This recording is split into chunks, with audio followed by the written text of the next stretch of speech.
Malam ini kita akan melanjutkan surat At-Taubah ya, ayat 65, 66, 67. A'udzu billahi minasyaitonir rajim. Bismillahirrahmanirrahim.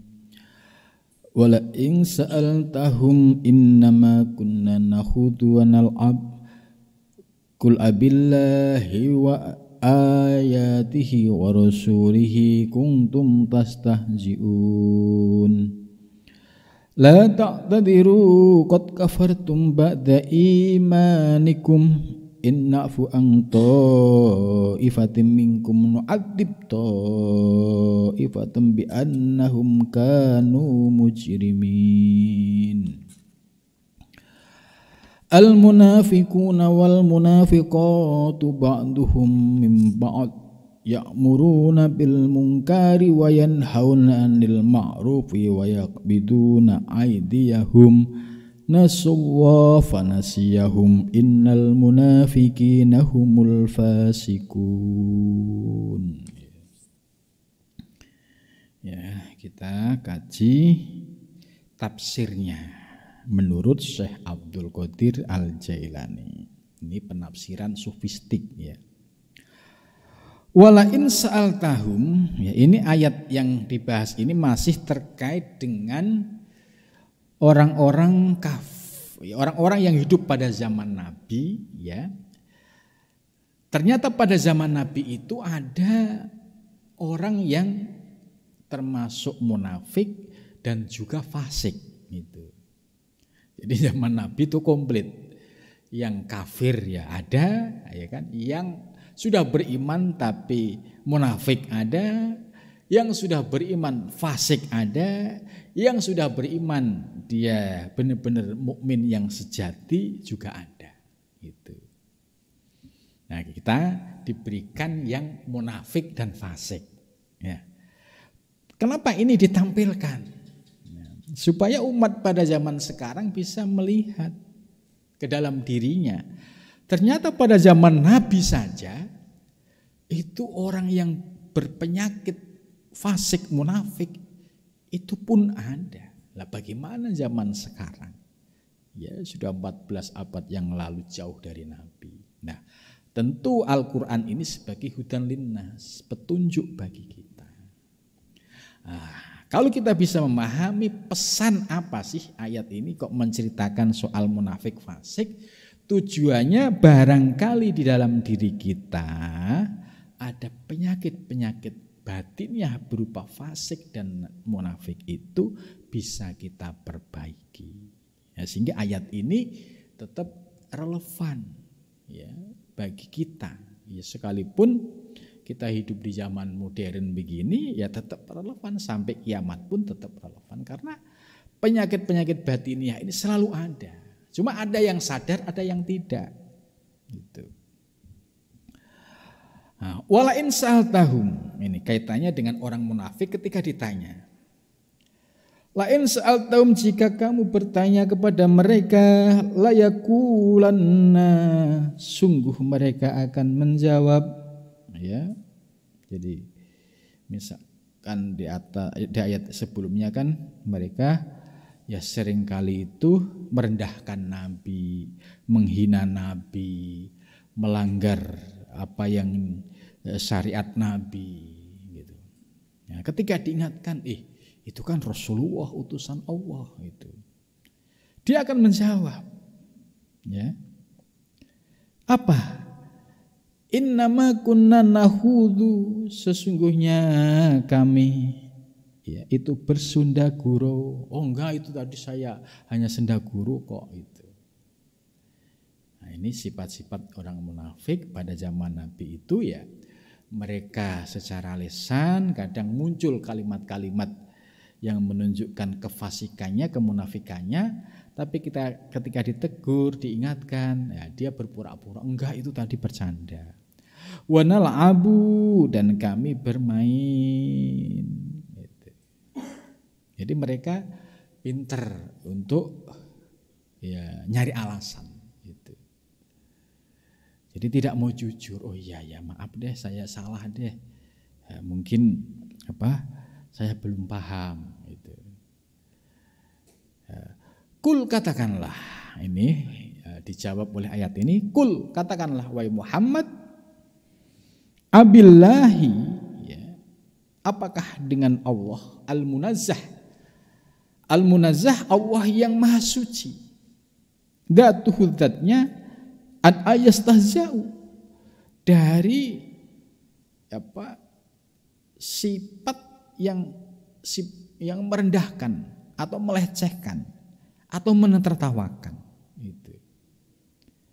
Wa ayatihi, dan ayat-ayat Allah al-bari'ah anin naqs, yang terbebas dari segala kekurangan, wa rasulihi, dan utusannya. Nah, ini Syekh Abdul Qadir Jilani menjelaskan sifat dari rasulihi al-mutahhir, yaitu yang batiniahnya sudah disucikan, ansaubil kadhibi, dari segala ucapan atau tindak lanjut yang sifatnya itu bohong gitu. Maka karena Rasul atau Nabi Muhammad itu sudah disucikan, ya, maka tidak ada penyakit-penyakit batiniahnya yang ada di dalam diri Nabi.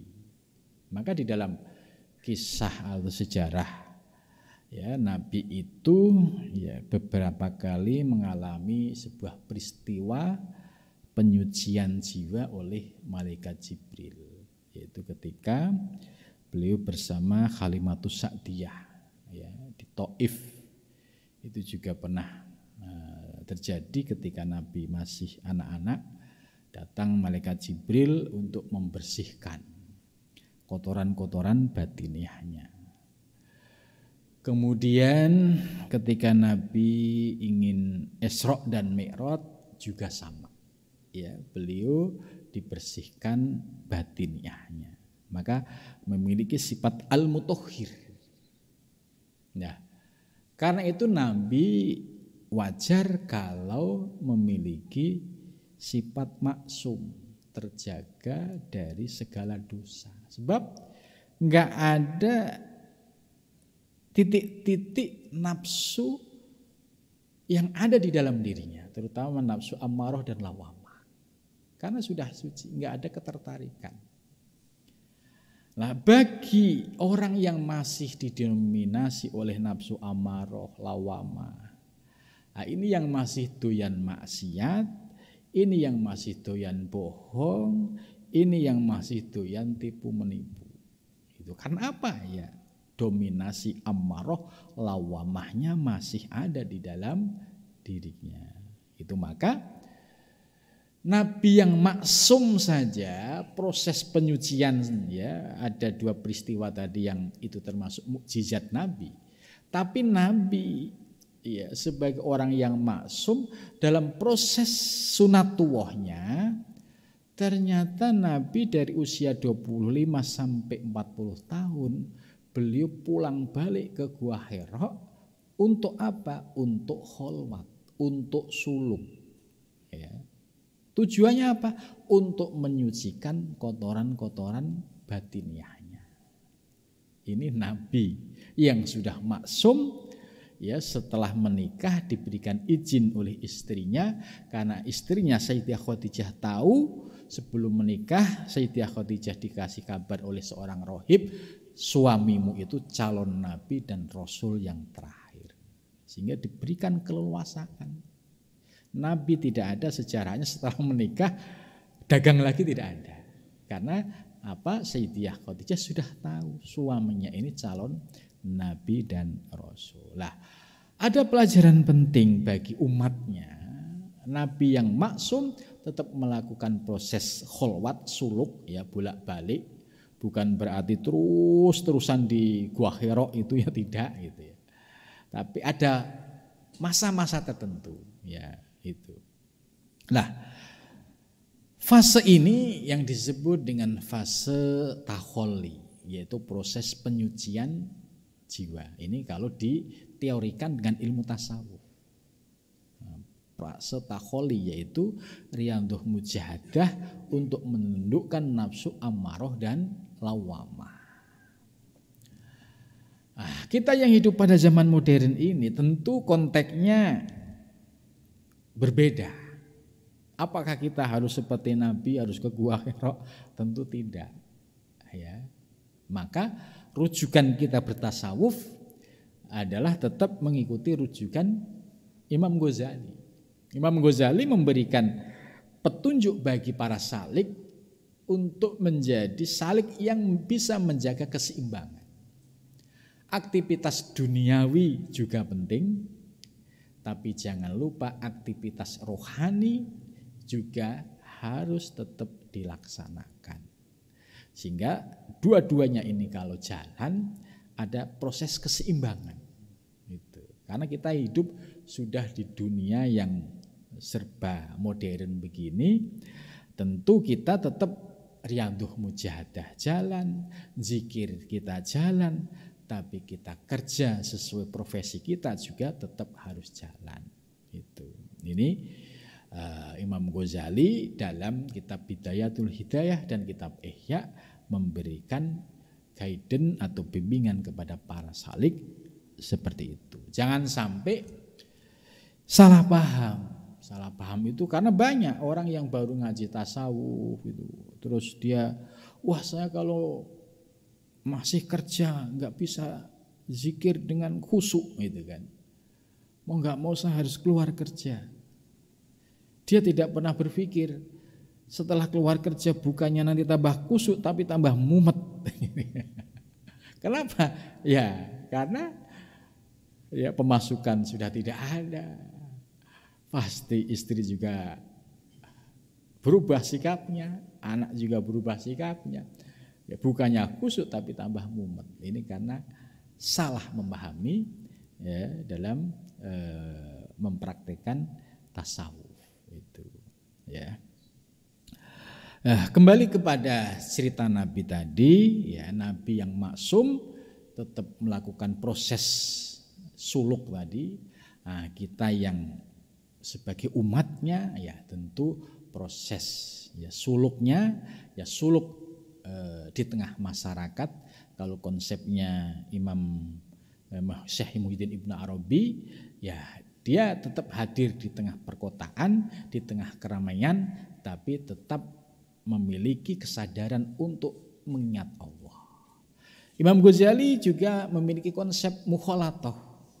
Kalau bagi seorang salik yang memang dia masih membutuhkan dunia, ya dia ya harus melakukan itu, tidak boleh dipaksa kemudian ditinggalkan.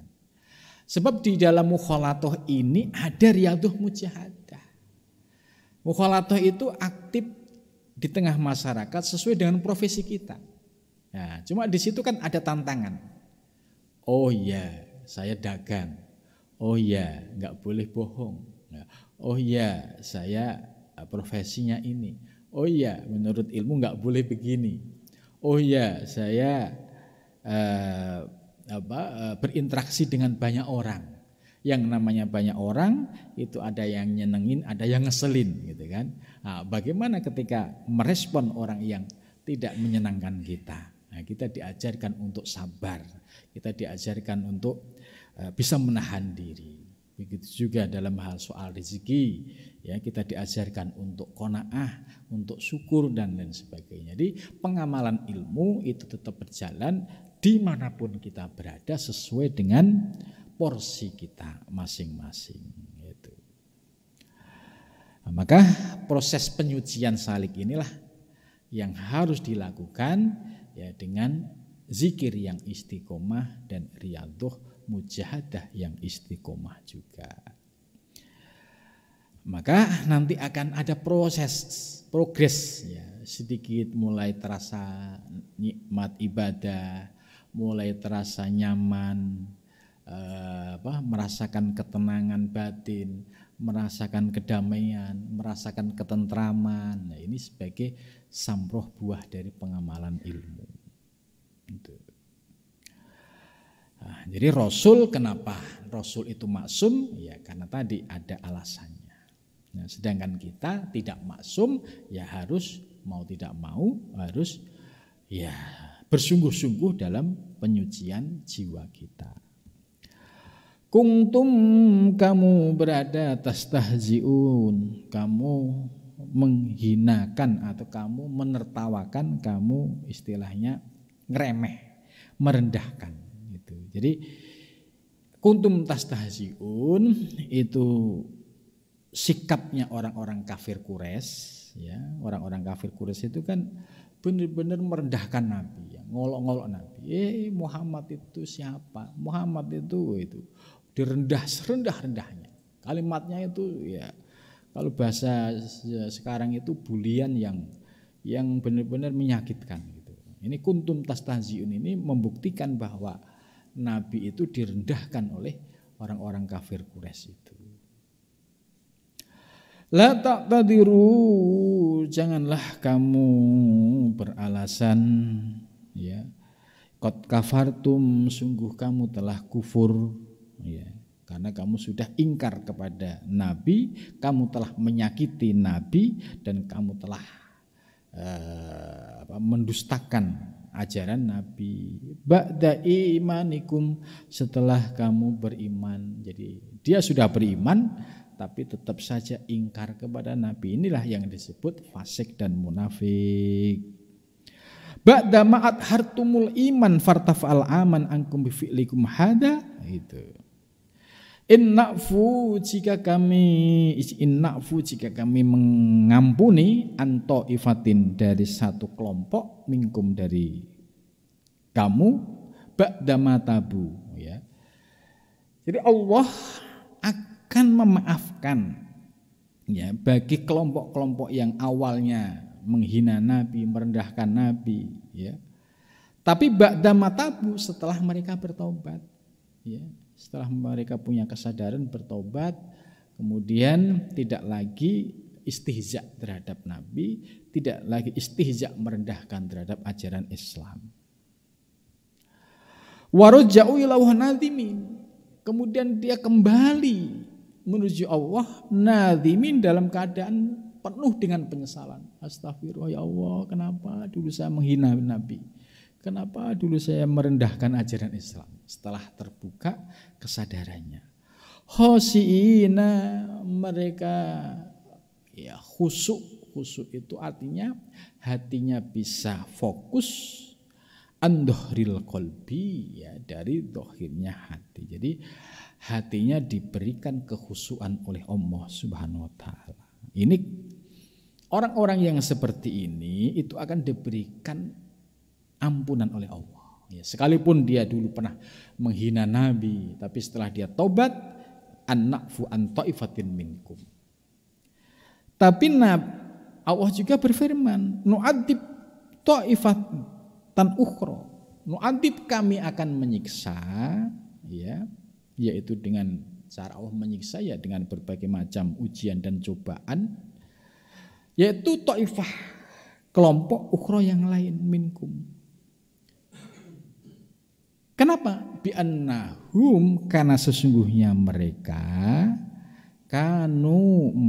ada mujrimina, ya, mereka tetap mengekali melakukan dosa, mereka tetap munafik, mereka tetap menyakiti Nabi. Ini mahamma alaihi minal kufr, ya, dia tetap dalam kekufuran, wa ida'ir rasul, dan mereka tetap menyakiti Nabi, wa takhaluf an amrihi, dan dia nulayani, ya, ke atas perintah Nabi, bila taubatin, tanpa mau tobat, wa nadamatin, dan penuh penyesalan. Itu ini diingatkan. Jadi kelompok yang tidak mau tobat, yang tetap mengekali keingkarannya kepada Nabi, maka kelompok ini yang nantinya akan disiksa oleh Allah Subhanahu wa taala. Itu.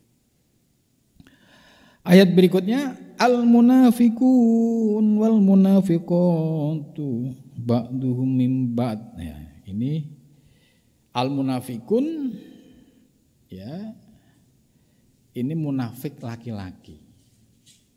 Ini jamak mudzakkar salim. Ya. setelah ada kata munafikun ada al-munafiqat. Ini jamak muannats salim, jamak untuk perempuan. Berarti apa? Zaman Nabi dulu ya ada laki-laki yang munafik dan juga ada ibu-ibu yang munafik gitu. Ya, bahkan ya Abu Lahab dan istrinya itu pun ya didokumentasikan di dalam Al-Qur'an ya, soal sikapnya yang menentang Nabi. Ya. Kalau munafikin ini sudah beriman, cuma masih ada penyakit batiniah yang menguasai dirinya. Begitu juga munafikot, ya, wanita-wanita yang masih dipenuhi dengan penyakit-penyakit munafik. Ba'duhum mim ba'din. Ya. Mereka itu saling yatadhaharu wa yata'awwanu fi nifaqatihim. Dia saling berkolaborasi dan juga saling kerjasama untuk mengukuhkan sifat munafiknya. Gitu. Jadi pasti akan bertemu. Orang yang frekuensinya sama-sama munafik itu ketemu dengan yang sama itu langsung klop gitu. Kalau misalkan ada tema apa ya itu akan nyambung.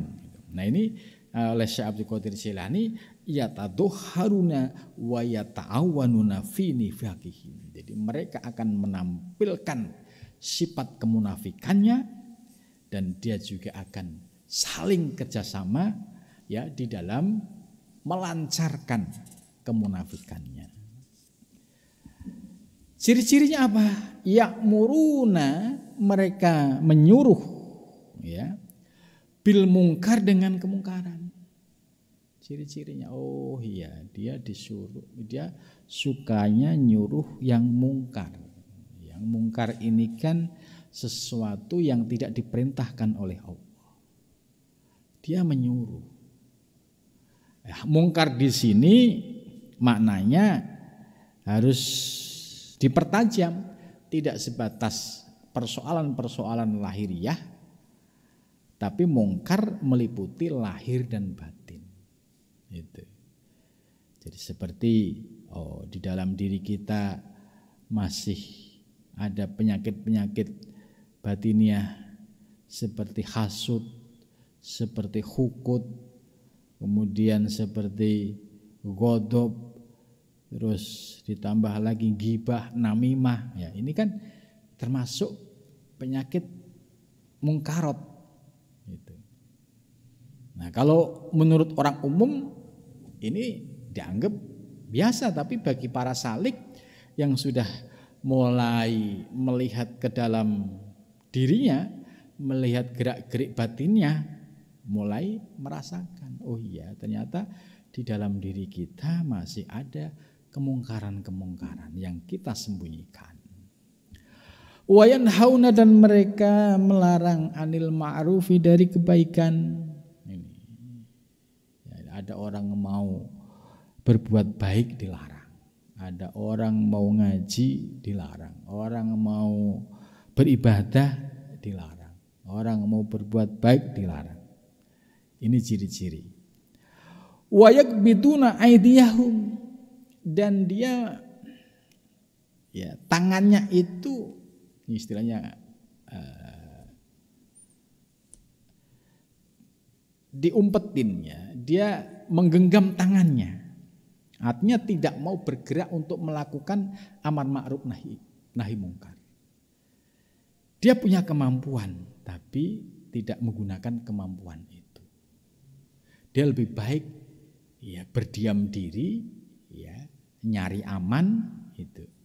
Tidak ada upaya untuk melakukan amar ma'ruf dan nahi mungkar. Itu. Wayak bidun aidiyahum, ini oleh Syekh Abdul Qadir Jailani dijelaskan, yaitu mereka ya tangannya itu digenggam, tidak mau melakukan minal anil khairat, dari kebaikan-kebaikan. Wal mabarat, ya, dan kebaikan kuluha, dan semuanya. Nasuwah, mereka lupa, lalai ya Allah, pada Allah. Ya, Allah al-madhar al-mujad, Allah yang nyata, yang mewujudkan alam semesta, ya. Fanasiyahum, ya, kemudian Allah melupakan dia. Jadi karena dia lupa kepada Allah, lupa itu artinya dia ini ya sebagai makhluk yang sudah diciptakan oleh Allah, yang sudah diadakan oleh Allah, tapi tidak mengenal Allah. Ya, dia tidak punya kesadaran ketauhidan. Oh iya ya, saya hidup di dunia ini kan ya ada yang menciptakan, ada yang mengadakan, ada yang mengatur gitu. Nah, orang yang hatinya sedang ditutup oleh Allah itu lupa. Lupa Allah sebagai yang menciptakan, lupa Allah yang mengatur kehidupan, lupa Allah yang memberikan rezeki. Ini. Lupa Allah yang memberikan napas. Ini nasuwah fanasiyahum, maka Allah juga melupakan mereka. Ya. Artinya kalau Allah melupakan mereka, dia hidup, matanya melek, telinganya mendengar, tapi hatinya ditutup. Tidak bisa memperoleh rahmat Allah, tidak bisa merasakan hidayah Allah. Dan itu banyak jumlahnya orang-orang yang masuk nasuwah fanasiyahum. Maka kita bersyukur kepada Allah kalau ya hati kita ini masih ada getaran-getaran, ya wajilat qulubuhum, ada getaran-getaran ketika dibuat zikir itu masih nikmat, masih ada semangat, ada giroh, ada getaran rohaniah gitu. Oh ini berarti hati kita setrumnya ini masih hidup. Tapi kalau yang sudah benar-benar mati ya istilahnya, itu disetrum itu nggak bakalan nyaut-nyaut, nggak bisa konek-konek gitu. Kenapa ya? Karena hatinya sudah ditutup oleh Allah sehingga melupakan Allah Subhanahu wa taala. Lah, ini jangan sampai kita masuk pada nasuwah fanasiyahum.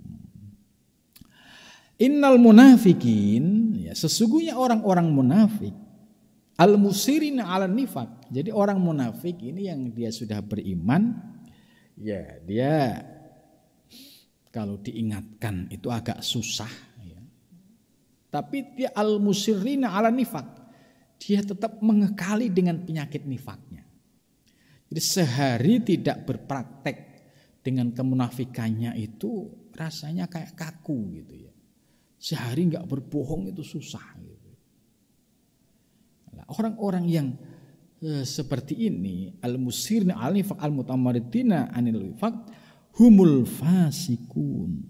Mereka itulah termasuk orang-orang fasik. Siapa al-fasikun? Al-maksuruna al-khuruj an muqtadu amrillah wa hukmihi, yaitu orang yang istilahnya tidak mau taat menjalankan perintah Allah dan menjalankan hukum-hukumnya. Sudah ngerti ini hukumnya meninggalkan sholat itu ngerti, hukumnya menjalankan maksiat itu ngerti, tapi tetap dijak langgar. Inilah yang disebut humul fasikun. Nah, kalau kita sebagai seorang yang menuju Allah dengan istiqomah zikir, dengan istiqomah riyadhah mujahadah, sehingga proses penyucian di dalam diri kita itu terus mengalami progres ya. Ibaratnya ya, kain putih itu dari hitam kelam kemudian berproses ya menjadi terang gitu. Ini berarti cahaya hati kita sudah mulai hidup, dan ketika sudah mulai hidup ya jangan pernah kemudian kita matikan lagi. Ya, salah satu cara untuk menghidupkan hati kita yaitu menghadiri majelis-majelis ilmu, istiqomah di dalam zikir dan juga di dalam riyadhah mujahadah. Sehingga dengan cara memanage seperti itu insya Allah ya ada keseimbangan, ada kestabilan. Sebab kalau kita ya misalkan sudah baik ini, sudah punya kesadaran yang mulai masuk di dalam dirinya, kemudian tiba-tiba muncul malas ngaji.